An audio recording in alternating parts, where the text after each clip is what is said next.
नमस्कार, Radhe Radhe, good morning. आप सभी को एजुकेशन 365 पर स्वागत है। रीजनिंग का आज का इस वीडियो में टोटल 16 सवाल लेके हाजिर हुआ हूँ। अगर आप किसी भी तरह का कॉम्पिटिटिव एग्जाम के लिए तैयारी कर रहे हो तो आप बिल्कुल सही चैनल पर आए हो। यहाँ पर आपको हर तरह का कॉम्पिटिटिव एग्जाम जैसे कि SSC, CGL, CHSL, RRB, NTPC, police constable exam में पूछे जाने वाले रीजनिंग का हर तरह का सवाल यहाँ पर मिलेगा। इसलिए आप वीडियो को बिना स्किप करके फर्स्ट टू लास्ट देखिए और वीडियो के अंत में जरूर बता देना कि आपने 16 में से कितना सवालों का सही जवाब किया है। और अगर आपको वीडियो पसंद आए तो वीडियो पर लाइक, शेयर, कमेंट करना और चैनल को भी जरूर सब्सक्राइब कर देना है। अब देखते हैं आज का पहले प्रश्न में क्या पूछा है। पहले प्रश्न में बोला है कि कंप्लीट द एनालॉजी, मतलब सादृश्य पूरा कीजिए।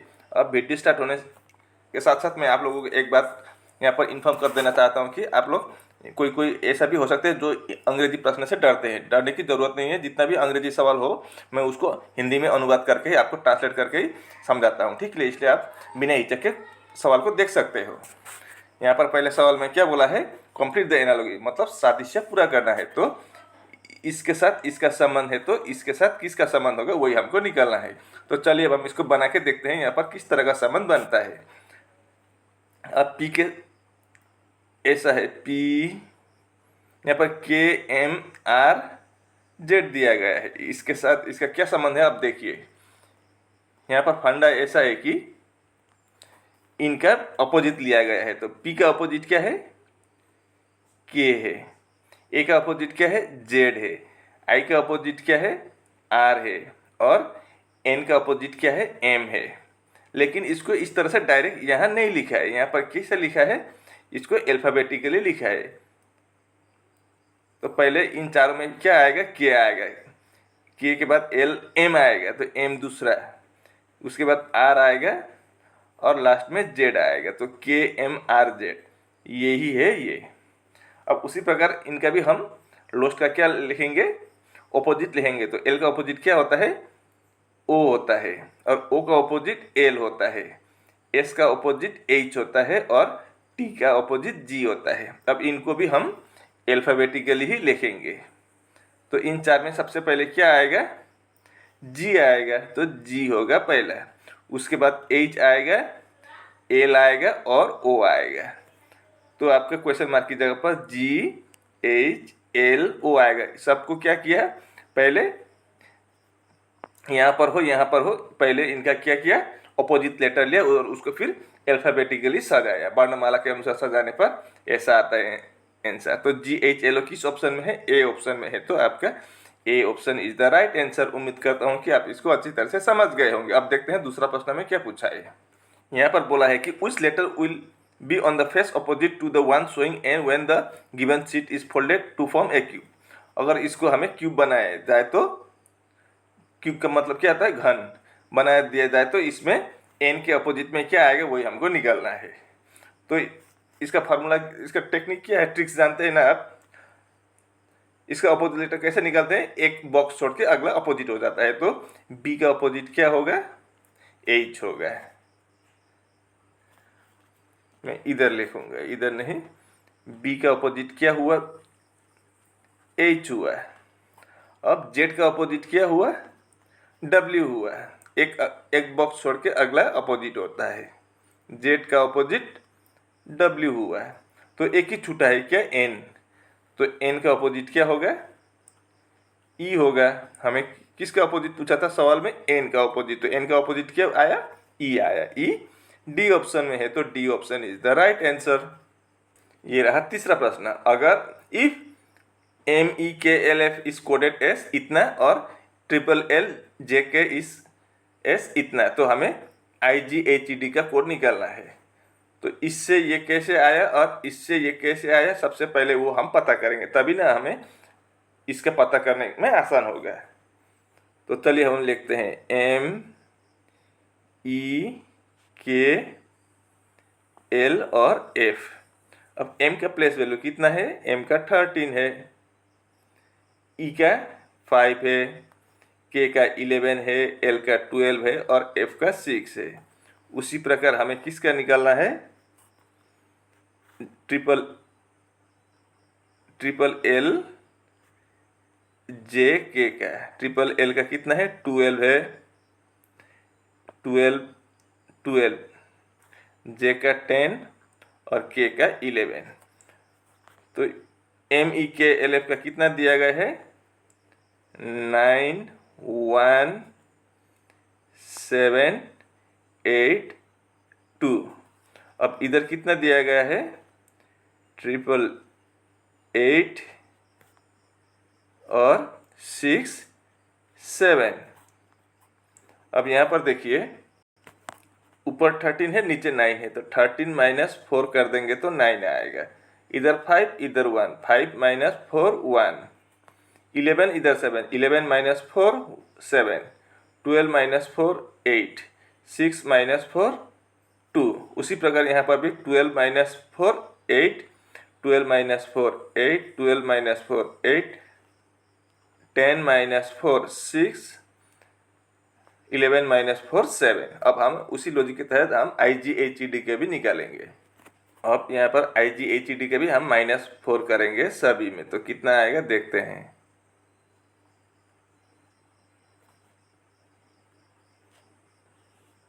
9 माइनस 4 5, पहले ही आंसर पता चल गया यहाँ पर, एक ही है 5 वाला, फिर भी हम बना के दिखा देते हैं। आप 7 माइनस 4 3, 4 1 0। आपका C option is the right answer. ये रहा चौथा सवाल, कंप्लीट द एनालॉजी। ये भी हमें सादृश्य पूरा करना है। पहले वाला हमने 1 नंबर के सवाल में क्या किया था, लेटर एनालॉजी था, यहाँ पर नंबर का एनालॉजी है। पहले वाला वर्णमाला का था, यहाँ पर संख्या का है। ठीक है, तो 6:2 है तो 8:2 क्या आएगा वही हमको निकालना है। तो 6 को अगर हम डिवाइड बाई 3 करेंगे तो 2 आ जाएगा, लेकिन 8 को हम 3 से डिवाइड नहीं कर सकेंगे, तो इस तरह से ये नहीं होगा। ठीक है, अब अगला क्या हो सकता है, 6 से अगर हम -4 कर देंगे तो 2 आ जाएगा। अब 8 से भी -4 कर देंगे तो 4 आएगा, लेकिन ऑप्शन में तो कहीं 4 ही नहीं है, तो इस तरह से भी ये नहीं होगा। तो इसको कैसे कर सकते हैं हम, और एक काम करेंगे, 6 से ऐसे ही हम मनगढ़ंत 2 ले लेंगे, तो कितना होगा 6 - 2 4 होगा। उस 4 को 2 से डिवाइड करेंगे तो कितना आएगा 2 आएगा, ये 2 आ गया। अब उसी लॉजिक यहाँ पर भी अप्लाई करके देखते हैं। यहाँ पर कितना है 8 है, इसके साथ भी हम -2 कर देंगे तो कितना आएगा 6 आएगा। अब 6 को यहाँ पर 2 से डिवाइड किया तो यहाँ पर भी 2 से डिवाइड करेंगे तो कितना आएगा 3 आएगा। 3 ऑप्शन में है, तो आपका क्वेश्चन मार्क की जगह पर 3 आएगा। C option is the right answer. उम्मीद करता हूँ कि आप इसको अच्छी तरह से समझ गए होंगे। ये रहा 5वां प्रश्न, if the 5th date of a month is Tuesday, what day will be the 3rd day after the 3rd Friday in the month. मतलब 5th date of a month का मतलब किसी एक महीने के 5 तारीख को मंगलवार था। याद रखिए क्या, 5 तारीख को, किसी एक महीने के 5 तारीख कौन सा दिन था, मंगलवार था, ट्यूसडे था। तो हमें सवाल में क्या पूछा है, what day will be the 3 days after the 3rd Friday in the month. तो महीने के तीसरे शुक्रवार के 3 दिन बाद कौन सा तारीख होगा वही हमको निकालना है। तो चलिए अब हम इसको पहले चेक करेंगे, 5 के आगे लिखते जाएंगे। ठीक है, 1 तारीख तक हम जाने के प्रयास करेंगे। तो यहाँ पर आपका ट्यूसडे था तो उसका अगला दिन क्या होगा, मंडे होगा, उसके आगे संडे होगा, उसके आगे सैटरडे होगा, और सैटरडे के आगे कौन सा दिन होगा, फ्राइडे होगा। मतलब 1 तारीख को फ्राइडे था तो अगला फ्राइडे कब होगा, 1 और 7 8 तारीख को अगला फ्राइडे होगा। ठीक है, फिर अगला फ्राइडे कब होगा, 8 7 15 तारीख को होगा। हमें तीसरा शुक्रवार बोला था, तो पहला शुक्रवार उस महीने का कौन सा दिन था, एक कौन सा तारीख में था, 1 तारीख को था, दूसरा शुक्रवार 8 तारीख को था, और तीसरा शुक्रवार 15 तारीख को हुआ है। अब यहाँ पर क्या बोला है, what date will be the 3 days after the 3rd Friday in the month. तो तीसरे मंगलवार शुक्रवार के 3 दिन बाद कौन सा तारीख होगा। तो तीसरा शुक्रवार कौन सा तारीख में आया, 15 तारीख में, तो फिर उसके साथ हम 3 प्लस कर देंगे तो कितना होगा 18 तारीख होगा। तो 18 आपका डी ऑप्शन में है, तो D option is the right answer. उम्मीद करता हूँ कि आप इसको अच्छी तरह से समझ गए होंगे। ये रहा 6ठा प्रश्न, identify the wrong number in the following series. ये दिए गए श्रृंखला में एक नंबर क्या है, गलत है, तो वही हमको पहचानना है।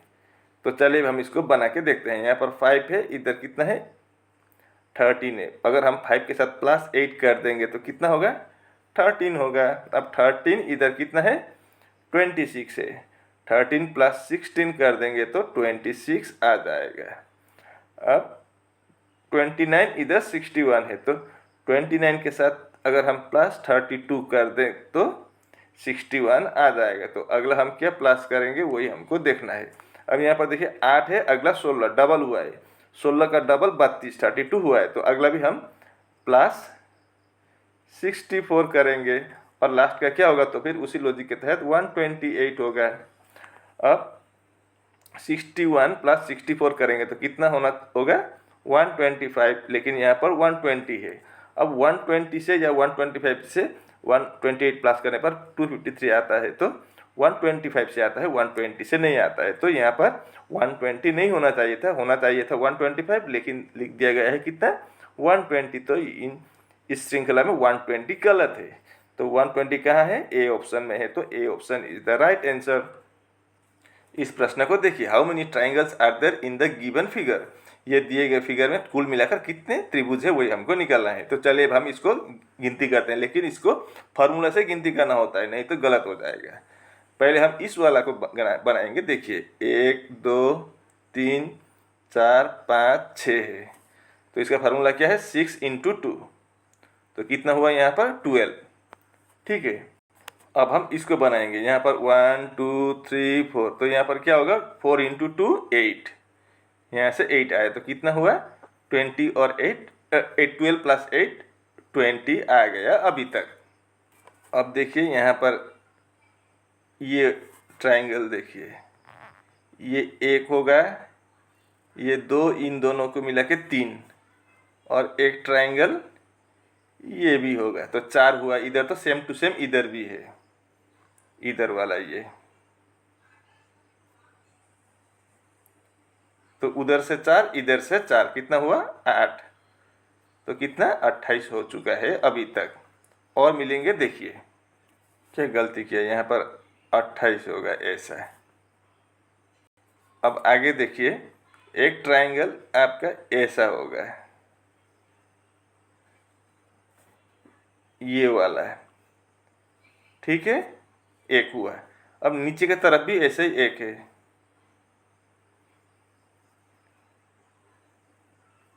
कितना हुआ 2 हुआ।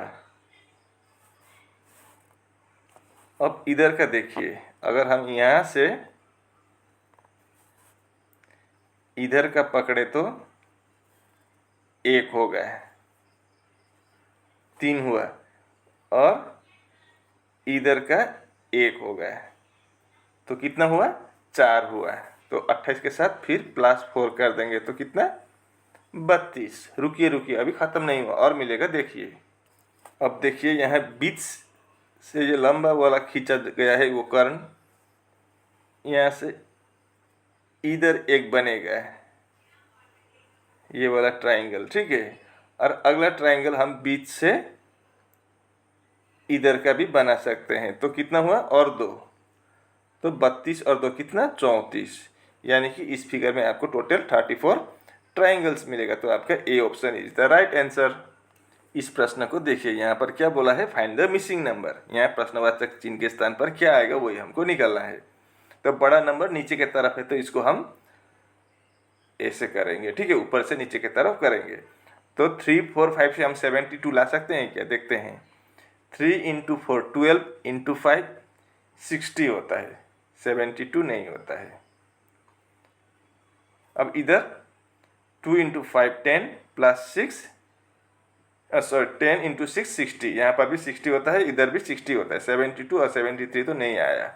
तो यहाँ पर किस तरह का लॉजिक हो सकता है, चलिए हम इसको देखते हैं। यहाँ पर हम एक काम करेंगे, 72 लाने के प्रयास करेंगे 3 4 और 5 से, ठीक है। तो देखते हैं बनता है कि नहीं। हम 3 + 4 + 5 कर देंगे, उसके साथ फिर हम प्लस कर देंगे, और क्या लिखेंगे 3 × 4 × 5, तो कितना होगा 3 + 4 7 + 5 12, प्लस 3 × 4 12 × 5 60। अब 12 और 60 कितना होता है 72, तो इस तरह से भी 72 आता है। अब अगला में कंफर्म करेंगे, कितना है 2, 5 और 6। 2 + 5 + 6, फिर प्लस करके हम 2 × 5 × 6 करेंगे तो कितना होगा 2 + 5 7 + 6 13 प्लस 2 × 5 10 × 6 60। 60 और 13 प्लस करेंगे तो 73। लॉजिक पता चल चुका है। अब हम आसानी से तीसरा वाला बना सकेंगे। तो कितना है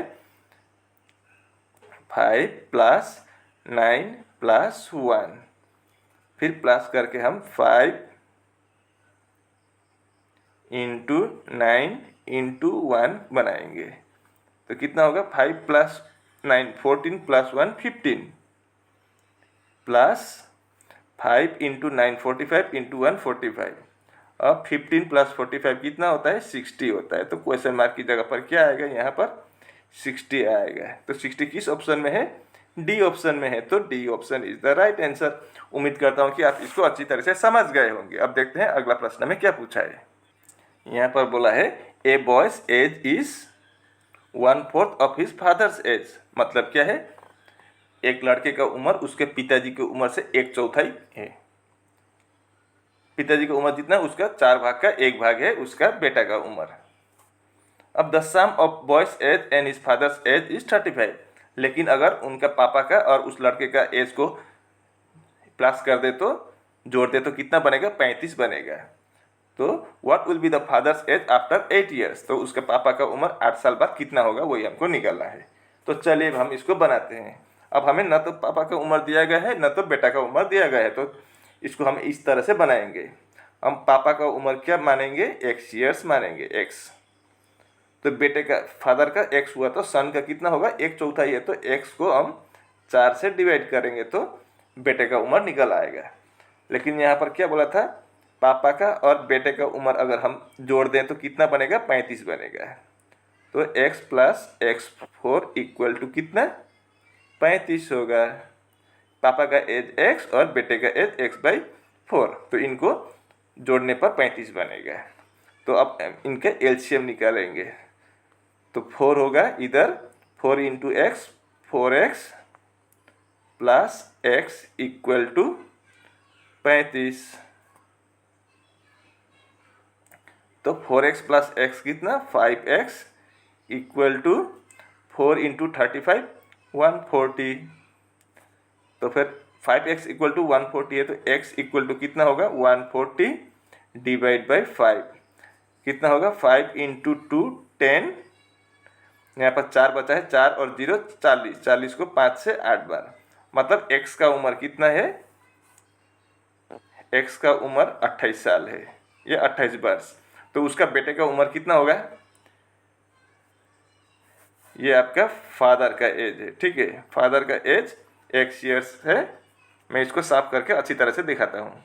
अब फादर का एज कितना था x ईयर्स, x का मतलब कितना आया 28, पापा का उम्र 28 है। तो बेटा का उम्र सन का उम्र कितना है, सन का उम्र x को डिवाइड बाई 4 करने से आएगा। तो 28 को हम डिवाइड बाई 4 करेंगे तो कितना आएगा 7 आएगा। पापा का उम्र 28, बेटे का उम्र 7। अगर इन दोनों को जोड़ दें तो 35 साल आ गया। और 1/4 है पापा का उम्र का बेटा का उम्र, पापा की उम्र से बेटा का उम्र। तो 28 का 1/4 7 होता है। तो इतना तो ठीक है। अब आगे क्या पूछा है, what will be the age of father's, what will be the father's age after 8 years. 8 साल बाद पापा का एज कितना होगा। तो फिलहाल पापा का एज कितना है 28 साल है। तो 8 साल बाद कितना होगा, 28 के साथ 8 जोड़ दें तो 36 होगा। तो आपका सी ऑप्शन में 36 ईयर्स दिया गया है। तो C option is the right answer. ये रहा 10वां सवाल।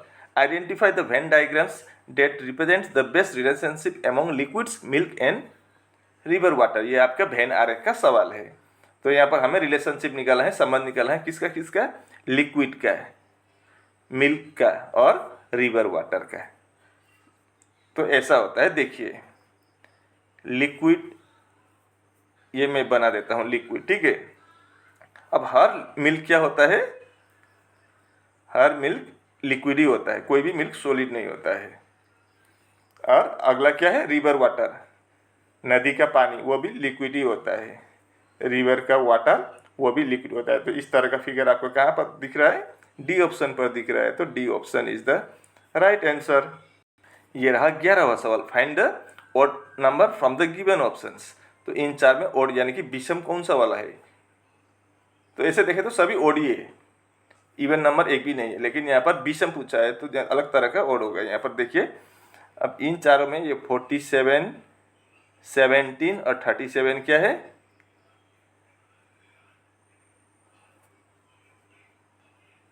क्या है? प्राइम नंबर है, यानी कि अभाज्य संख्या। इसको किसी भी संख्या से हम इसको डिवाइड नहीं कर सकेंगे, सिवाय अपने खुद और एक के अलावा किसी से भी डिवाइड नहीं होगा ये। मतलब 47 को हम सिर्फ 47 और 1 से डिवाइड कर सकेंगे, उसी तरह 17 को और 37 को। लेकिन ये 27 क्या है?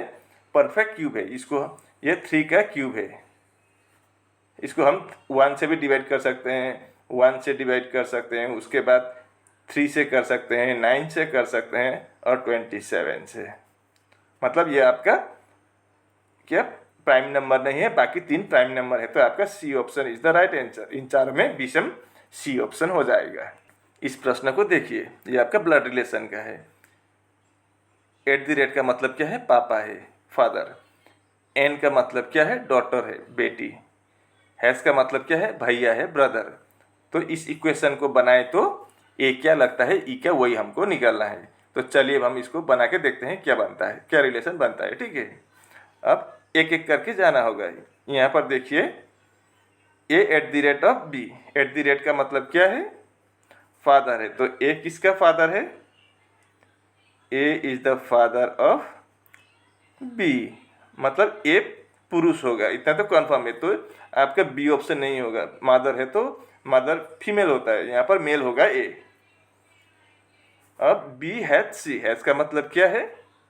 ब्रदर है, तो B is the brother of C होगा। अब सी हैज डी, फिर C is the brother of D. मतलब ए के 3 बच्चे हैं, बी, सी और डी, इतना तो कंफर्म हो गया है। अब डी एंड ई। एन का मतलब क्या है? डॉटर है, तो D is the daughter of E है। तो यहाँ पर क्या बोला है फिर? ई की बेटी है डी। अब यहाँ पर पहले ही पता चला था कि ए का 3 बच्चे हैं, बी, सी, डी, और आगे फिर बोला है डी ई के बेटी है। तो कैसे संभव होगा? संभव होगा अगर ई माँ हो तो माँ ही होना चाहिए। ये पापा है तो अगला माँ होगा। तो ये दोनों क्या है? पति पत्नी है, और इन ए और ई पति पत्नी है, इनके 3 बच्चे हैं। बी बेटा है, सी बेटा है और डी बेटी है। अब सवाल में क्या पूछा है? ए क्या लगता है, ई क्या है? तो ई का ए क्या लगेगा? हस्बैंड लगेगा, पति लगेगा। तो ए ऑप्शन में हस्बैंड दिया गया है, तो A option is the right answer. इस प्रश्न को देखिए, select the set in which the numbers are related in the same way as are the numbers of the following set. मतलब यहाँ पर एक सेट है, दूसरा सेट इधर है, और उसी तरह का यहाँ पर जिस लॉजिक से ये सेट बना है, सेम टू सेम लॉजिक से ये भी बना है। तो और उसी तरह का लॉजिक इन 4 ऑप्शन में से भी किसी एक में लगा हुआ है, तो वही हमको पहचानना है। ठीक है, तो चलिए अब हम देखते हैं। तो यहाँ पर किस तरह का लॉजिक हो सकता है?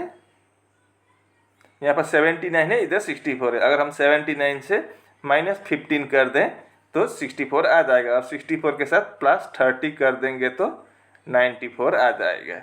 अब आगे देखते हैं, यहाँ 48 से -15 करने पर यहाँ भी 33 आ गया, और 33 के साथ +30 कर दें तो 63 आ जाएगा। मतलब हमको लॉजिक पहले ही पता चल गया, आसान था। तो हम ए ऑप्शन को चेक करेंगे। ए ऑप्शन में कितना है? 57 है, 42 है और 72 है। अब 57 से -15 करेंगे तो 42 आ जाएगा, और 42 के साथ +30 करने पर 72 आ जाएगा। मतलब बहुत आसान सवाल, और ए ऑप्शन में ही हमारा आंसर निकल आया। तो बहुत किस्मत वाले समझना होगा खुद को। तो आपका A option is the right answer.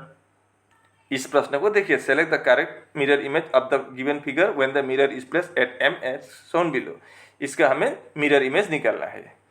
तो मिरर इमेज इस साइड बनेगा, क्योंकि मिरर इस साइड है तो खड़ा करके रखा हुआ है एम एन में, तो इसका इस साइड बनेगा। ठीक है, अब यहाँ पर मिरर इमेज में क्या होता है? लेफ्ट का राइट, राइट का लेफ्ट। तो मिरर के सामने सबसे पहले क्या है? आर है, सॉरी एम है, तो एम बनेगा। तो यहाँ पर जगह नहीं है, मैं इसको नीचे लिख देता हूँ। ठीक है, तो एम कैसा बनेगा? ऐसा बनेगा। तो यहाँ पर तो W बना है, तो ये आपका C नहीं होगा, D भी नहीं होगा। और यहाँ पर देखिए, यहाँ पर M का M ही बना है, ऐसा भी नहीं होगा। M का ये जो आगे की तरफ निकलता है वो पीछे की तरफ जाएगा, तो ये आपका सिर्फ बी ऑप्शन है। और टू भी यहाँ पर सॉरी, यहाँ ए ऑप्शन में क्या है, टू भी गलत है, तो आपका B option is the right answer. उम्मीद करता हूँ कि आप इसको अच्छी तरह से समझ गए होंगे। ये रहा आपका 15वां सवाल। Which of the following terms will replace the question mark in the given series. यहाँ क्वेश्चन मार्क की जगह पर कौन सा ऑप्शन आएगा वो हमको निकालना है। तो हम एक एक अक्षर से बनाने के प्रयास करेंगे। यहाँ पर डी है, डी का मतलब 4 है, इधर एफ 6 है, इधर जे 10 है और इधर एल 12 है। तो क्या हुआ है, यहाँ पर 2 बढ़ता जा रहा है, तो 4 6 अगला 8 होगा, तो H होगा। यहाँ पर वो तो देखने से पता चलता है ऑप्शन में, क्योंकि सभी में H ही है।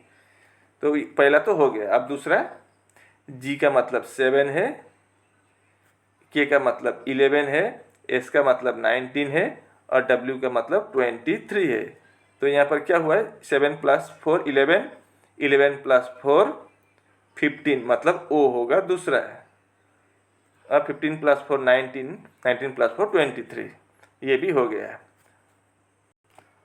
अब तीसरा के लिए क्या है, यहाँ पर AEOU है। ये आपका प्लेस वैल्यू से नहीं, ये भावल है। AE अगला I होगा, उसके बाद O और U, मतलब यहाँ I होगा, ठीक है। तो HOI समझ गए ना, AEIOU है। तो HOI किस ऑप्शन में है, ए ऑप्शन में है, तो आपका A option is the right answer. ये आपका इनइक्वालिटी का सवाल है। स्टेटमेंट में क्या दिया गया है, ए से ए बड़ा है, ए से टी बड़ा है और टी बराबर जी है, और जी से यू छोटा है, यू से भी छोटा है, भी से बी छोटा है। अब निष्कर्ष यानी कि कंक्लूजन में क्या दिया गया है, टी से छोटा है बी और जी से छोटा है एच। इस तरह का सवाल में एक बात याद रखना, अगर इस तरह का सेम टू सेम साइड दिया गया हो, इस तरह का हो या इस तरह का हो या इक्वल दिया गया हो, तो चाहे सच हो या झूठा हो, मतलब सही हो या गलत, हम निकाल सकते हैं। लेकिन अगर बीच में इस तरह का आ जाए, अड़चन आ जाए या इस तरह से आ जाए, तो हम इधर से इधर या लेफ्ट से राइट या राइट से लेफ्ट कहीं भी नहीं जा सकते हैं, और इसको हम गलती बोल देते हैं। यहाँ पर हम चेक करके सही है या गलत बोल सकते हैं। यहाँ पर सही भी हो सकता है, गलत भी हो सकता है, लेकिन यहाँ पर हमेशा गलत ही होता है। ये नियम आप हमेशा याद रखना, ठीक है। अब बाकी हम देखेंगे। अब यहाँ पर क्या बोला है, पहले कंक्लूजन में टी से बी छोटा है, टी किधर है, इधर है, और बी इधर है।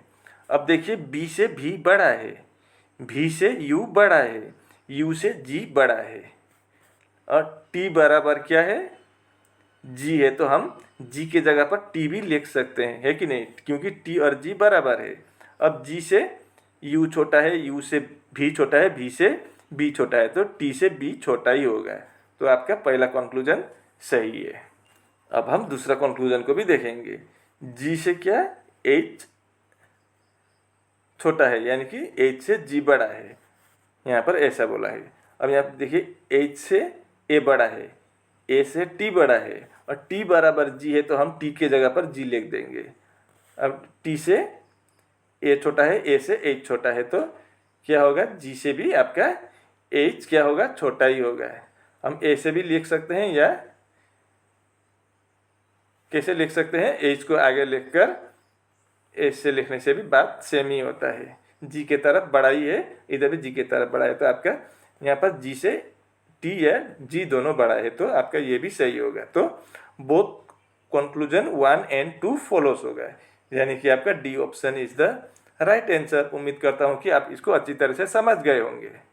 और इसी के साथ आज का वीडियो यहीं पर समाप्त होता है। अगर आपको वीडियो अच्छी लगी तो वीडियो पर लाइक शेयर कमेंट करना और चैनल को भी जरूर सब्सक्राइब कर देना।